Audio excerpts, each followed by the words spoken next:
Ipapaliwanag ko sa inyo, Paps, ano magiging benepisyo niyan pagdating sa atin at sa mga may-ari. Kung bakit, Paps, mas maganda lang isabay sa pagpapa-PMS nyo, lalo na't ang tinakbo ay, Diyos ko, Mariosep, dulot-dulo ng Pilipinas. Imekos-mekos natin minsan. May tornado na natin yung tornado.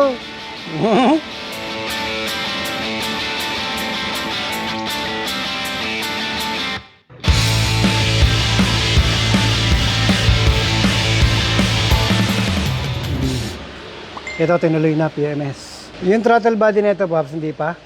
Sayang naman kasi, Paps, yung ganyang baklas. Nandiyan na lang naman yun. Alisin mo lang naman na yun. Kaya, tayo ka dito, Paps, para may paliwanag ko sa inyo kung bakit. Pag mga ganyang PMS, Paps, sige, bibigyan kita ng magandang laban. Tanggalin mo to, Paps. Yan. Ipapaliwanag ko sa inyo, Paps, ano magiging benepisyo niyan pagdating sa atin at sa mga may-ari.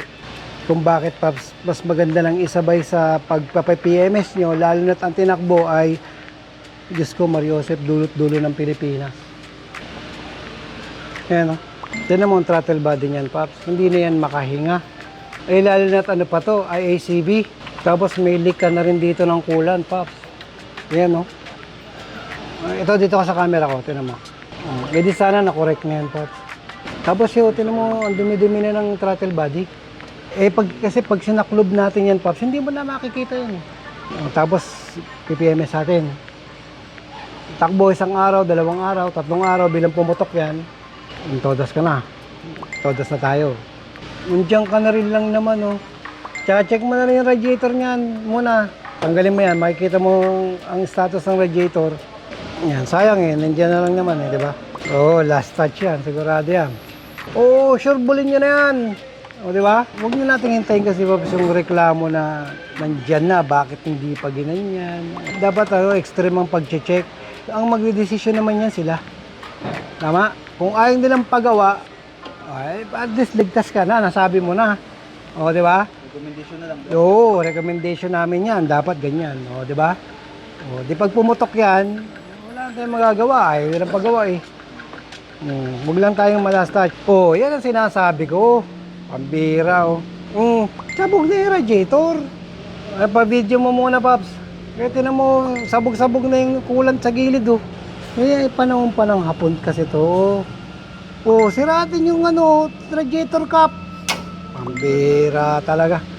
Oh, kaya nagdadagdagan, nag-overheat na nagagaganyan. Unang-una, putok na rin yung radiator. Kaya naghahanap na ng mga lulusutan yan. Wala ka lang makikitang tama sa cylinder head.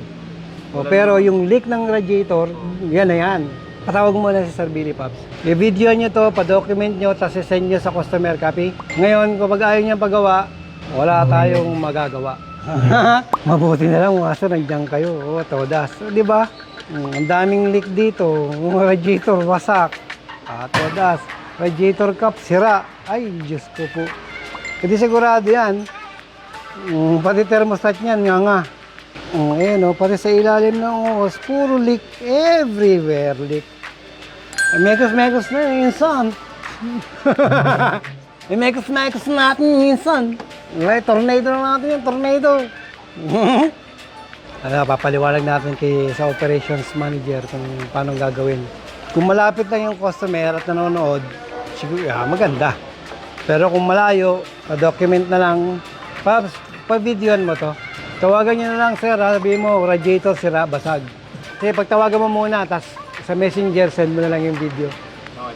Copy? Ito mo, Paps, di ba magpapalit ka ng coolant, sabi mo, di walang saysay ka magpalit ng coolant yan. Malalastas ka niyan.